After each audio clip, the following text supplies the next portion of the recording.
Dairy farm అనేది background ఉండాలి, family background ఉండాలి.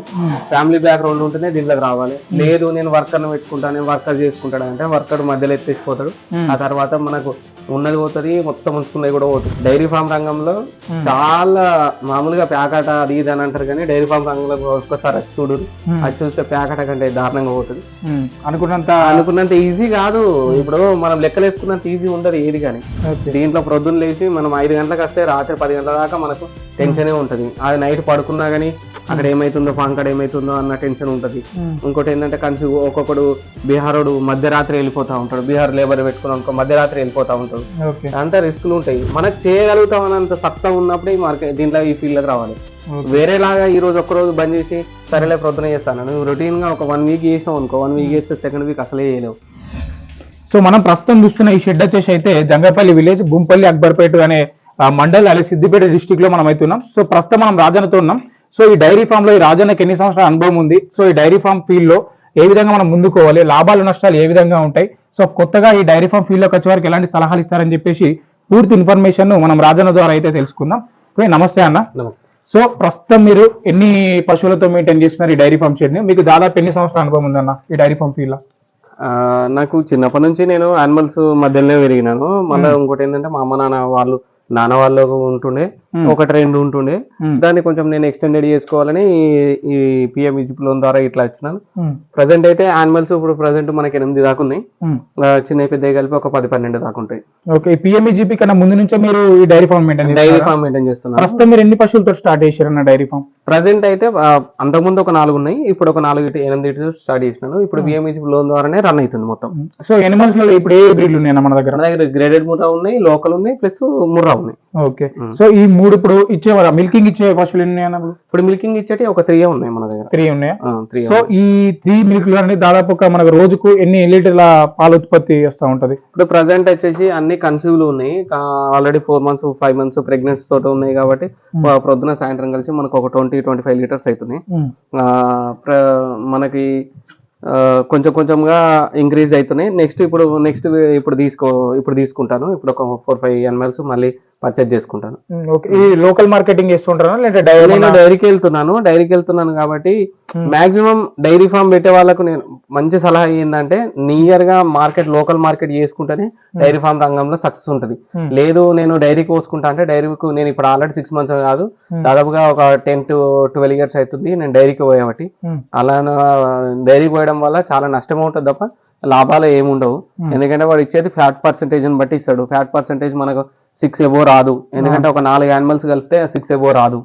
అట్లా మనకు కొంచెం ఫేమ్ చేయాల్సి వస్తుంది. ఓన్ మార్కెటింగ్ చేసుకుంటే లాభాల బాటలనే ఉండొచ్చు. లేదు మనం ఇక డైరీ కోసుకుంటా అంటే ఆడికడికే వస్తాయి, ఇంకా మీదికే పడతా ఉంటాయి కొద్దిగా. యానిమల్ అనేది ఎప్పుడు కానీ ఒక 6 months వరకే పర్ఫెక్ట్ మిల్కింగ్ ఇస్తుంది. 6 months యానిమల్ తీసుకుంటే బెస్ట్ అన్న? ఇప్పుడు ఉదాహరణకు ఇప్పుడు లోకల్ మార్కెటింగ్ చేసుకుంటే బెస్ట్ అని చెప్పారు కదా. అవునవును. సో గేదెలు బెస్టా ఆవులు బెస్టా local marketing milking purpose? Local market ఉన్నప్పుడు 100% బఫెలో సైడ్ కే పోవాలి. డైరీ కోసుకోవాలంటే ఆవులు తీసుకోవాలి. కౌస్ లోకల్ మార్కెట్ లేనప్పుడు డైరీ ఫామ్ నేను ఖచ్చితంగా పెట్టుకోగలుగుతాను, నేను చేసుకోగలుగుతా అనుకున్న వాళ్ళు ఆవుల వైపుకి వెళ్ళండి. లోకల్ మార్కెట్ నేను చేసుకుంటా అనుకుంటే బర్రెల సైడ్ రండి. ఓకే, మిల్క్ రేట్ అనేది కూడా మళ్ళీ గేదెలది కొంచెం ఎక్కువ ఉంటుంది. ఇప్పుడు సో ఆవులు చూసుకుంటే తక్కువ ఉంటది. సో ప్రస్తుతం అయితే మీరు అయితే ఆవులు పెంచుతారు? ఆవులు ఉన్నాయి మనకు, కాకపోతే అవి ఇప్పుడు కన్సీవ్ లో ఉన్నాయి. ఓకే, ఓన్లీ ఇప్పుడు ప్రస్తుతం అయితే మన మిల్కింగ్ గేదెలే ఉన్నాయి. సో దాదాపు ఇప్పుడు మీరైతే మంచి ఒక 20 లీటర్ దాకా రోజు వస్తాయని చెప్పారు కదన్నా. సో వీటికి ఇచ్చే ఫీడింగ్ అనేది ఏ విధంగా ఉంటది? మనం ఇచ్చేది పత్తి చెక్క, శనగపొట్టు, తౌడు ఇస్తున్నాము. మినరల్ మిక్చర్ రెగ్యులర్ గా వాడుతూ ఉంటాం. కాల్షియం మంత్లీ వన్స్ ప్రైస్, వాటికి డైరెక్ట్ 1/2 లీటర్ నేను డైరెక్ట్ ఇచ్చేస్తా. ఓకే, వీటితో పాటు మనకు ఇప్పుడు ఎనిమల్స్ కి అనారోగ్య సమస్యలు వస్తూ ఉంటాయి. సో వాటి వచ్చినప్పుడు వాటిని ఏ విధంగా ఎదుర్కొంటారు, ఎలాంటి జాగ్రత్తలు తీసుకుంటారు? అయితే మెయిన్ గా డైరీ ఫామ్ లో ఉండాల్సిందంటే బేసిక్ నాలెడ్జ్ ఉండాలి. బేసిక్ మెడికల్ నాలెడ్జ్ ఉండాలి. వీటికి ఏదైతే మనం ఇస్తామో బేసిక్ లా మనకి ఇప్పుడు ఒక దెబ్బ తాకితే ఏదైనా స్ప్రే కొట్టడమా, లేకపోతే లేదు వీటికి తినకపోతే ఏదన్నా మనకు నియర్ బై లా గోపాలమిత్ర వాళ్ళన, లేకపోతే గవర్నమెంట్ వెటర్నరీ డాక్టర్ ద్వారా కొంచెం మనం నేర్చుకోవాలి. దీంట్లో ఇక ప్రతిసారి డాక్టర్ కావాలి మనం చేయాలంటే వాడు వచ్చేసరికి యానిమల్ అయిపోతుంది. వెటర్నరీ డాక్టర్ మీద డిపెండ్ కాకుండా నాలెడ్జ్ ఉన్నప్పుడే దీంట్లో సక్సీడ్ అవుతాం. ఓకే ఓకే అన్న. సో ఎవరైనా కొత్తగా స్టార్ట్ చేసే వాళ్ళు ఏ ఎనిమల్ తీసుకోవాలంటే ఏ బ్రీడ్ తీసుకుంటే బెస్ట్ అన్న? యానిమల్ బ్రీడ్కి వచ్చేసరికి ఎవరికైనా నేను ప్రజెంట్ డైరీ ఫార్మ్ రంగాలకు వచ్చే వాళ్ళకి నేను చెప్పేది ఏంటంటే ఖచ్చితంగా బ్రీడే ఉండాలి. బ్రీడ్ ఉంటే లోకల్ ఇస్తాయి, లోకల్ బ్రీడ్లు ఇస్తాయి. కాకపోతే అది ఎంత 1 month 2 months 3 months, లాస్ట్ అంటే 3 months ఇస్తుంది. నువ్వు ఎంత మంచి ఫీడ్ పెట్టు 3 months కంటే ఎబవ్ ఇయ్యది. బ్రీడ్ సెలెక్షన్ చేసుకున్నప్పుడు దానికి కుట్టే దుడ్డ కూడా మనకు మంచి, ఆ దూడ కూడా మంచి దూడ ఇస్తుంది. దానివల్ల అది మళ్ళీ మిల్కింగ్ కూడా దాదాపుగా కన్సీవ్ అయిన తర్వాత కూడా మనకు 6-7 months మిల్కింగ్ ఇస్తుంది. ఓకే, కన్సీవ్ అయిన తర్వాత కూడా మంచి బ్రీడ్ కూడా మళ్ళీ స్టార్ట్ అవుతుంది. మళ్ళీ నెక్స్ట్ 2 months బంద్ చేసిన తర్వాత ఆటోమేటిక్ గా సర్కిల్ అనేది రన్ అవుతా ఉంటది. కానీ బ్రీడ్ సెలెక్షన్ లో మనకు గ్రేడెడ్ గానీ చిన్న చిన్న లోకల్ మార్కెట్ లో తీసుకోవడం వల్ల వేస్ట్. దాదాపుగా తీసుకుంటాం కాబట్టి మంచి బ్రీడ్ తీసుకోవాలి. బ్రీడ్ తీసుకొని మళ్ళీ ఇంకోటి ఏంటంటే మెయిన్ గా పెద్ద బ్రీడ్ తీసుకుంటాం. పెద్ద బ్రీడ్కి వెళ్ళి ఎక్కువ ఇన్వెస్ట్మెంట్ పెట్టి తీసుకుంటాం కాబట్టి ఖచ్చితంగా ఇన్సూరెన్స్ అయితే ఖచ్చితంగా చేసుకోవాలి. ఇన్సూరెన్స్ చేసుకోకపోవడం వల్ల రైతులు చాలా వాటికి ఏదైనా అంటే మామూలుగా ఏదైనా మిస్టేక్ అయినా కానీ మనకి ఇన్సూరెన్స్ వల్ల మనము నష్టపోకుంటుంటాం. ఓకే, ప్రస్తుతం మీరు మెయింటైన్ చేస్తున్న ఈ ఎనిమల్స్ కి ఇన్సూరెన్స్ ప్రతిదానికి ఇన్సూరెన్స్ ఉంది. ప్రతిదానికి 1,20,000 ఇన్సూరెన్స్ ఉంది. ఓకే అన్న, కొత్త వారు ఇంకేమన్నా సలహాలు తీసుకుంటే మీ దగ్గర నుంచి తీసుకుంటే మీరేమి ఇస్తారు? నేను వచ్చేసి మాక్సిమం దీంట్లో నేను చేయగలుగుతా అన్న సత్తా ఉన్న వాళ్ళే ఈ మార్కెట్ లో అంటే ఈ ఫీల్డ్ కి రండి.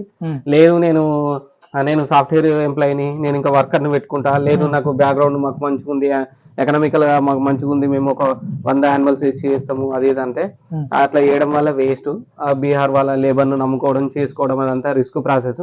మనం చేసుకోగలుగుతాం, మన ఫ్యామిలీ బ్యాక్గ్రౌండ్ ఉంది, మళ్ళీ తర్వాత నాకు చేయగలిగిన అమ్మ నాన్న ఉన్నారు, బ్రదర్స్ ఉన్నారు, అట్లా చేసుకోవడమే బెటరు.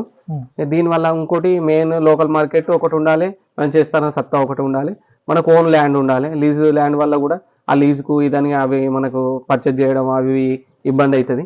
కాకపోతే ఓన్ ల్యాండ్ ఉండి మనం చేసుకోవాలనే సత్తా ఉన్న ఈ ఫీల్డ్కి రండి. ఓకే అన్న, ఇప్పుడు ఏంటంటే నార్మల్గా ప్రజెంట్ డైరీ ఫామ్ అనగా ఏమైందంటే ప్రతి ఒక్కరు కూడా ఇప్పుడు బీఈడీలు కానీ సాఫ్ట్వేర్ ఉద్యోగాలు చేసిన వాళ్ళు కూడా నేను జాబ్ బంద్ చేసి డైరీ ఫామ్ పెట్టుకుంటా మంచి ఆదాయం వస్తుంది అన్న మైండ్ సెట్లు ఉన్నారు. సో అది ఎంతవరకు కరెక్ట్ అంటారు అన్న? జాబ్ విడిచిపెట్టుకొని ఈ ఫీల్డ్ వచ్చే వాళ్ళకు ఎలాంటి సలహాలు ఇస్తారు? 100% రాంగ్ మిస్టేకే. ఎందుకంటే మేము దాదాపుగా నేను 5th class నుంచి నేను డైరీ ఫామ్ చూస్తున్నా. నాది 2005 బ్యాచ్, 10th బ్యాచ్. 2005 అంటే దాదాపు 2000 నుంచి నేను ఈ ఫీల్డ్ లో ఉన్నా. మా నాన్న వాళ్ళకి హెల్ప్ చేయడము, అప్పుడప్పుడు నేను పాలు పిండడము, బాగా అట్లా కట్టేసుకోవడం అవి ఇవన్నీ ఉన్నా. ప్రజెంట్ అయితే బయట నీకు ఆల్రెడీ సోర్స్ ఉండగా వీళ్ళకి చేయకు. కాకపోతే నీకు తెలిసిన వాళ్ళకు ఫైనాన్స్ చేయి. నీ ఫ్రెండ్ వాళ్ళకి ఇప్పుడు సపోజ్ నీకు ఊర్లో ఎవరో ఒకరు తెలిసిన వాళ్ళు ఉంటారు, వాళ్ళకి ఫైనాన్స్ చేసి నువ్వు ఏదన్నా వాళ్ళ ద్వారా నీకు డ్రీమ్ ఉంది కాబట్టి వాళ్ళ ద్వారా నీ డ్రీమ్ నెరవేర్చుకోగాని నువ్వు ఈ ఫీల్డ్కి వచ్చి నేను వర్కర్ని పెట్టుకొని చేసుకోవాలంటే అస్సలు సాధ్యం కాదు.